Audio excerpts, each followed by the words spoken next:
దావీదు కుమారుడా, దావీదు కుమారుడా యేసు, నన్ను కరుణింపుమని కేకలు వేయ.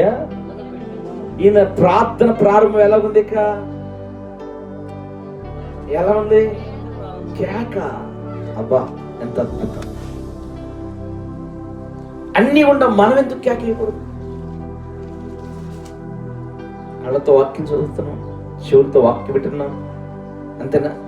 చక్కగా ఆయన పాటలు పాడుతున్నాం, కానీ మనకున్న లోపాన్ని ఎత్తి కేక వేసి ప్రార్థన చేయలేకపోతున్నాం.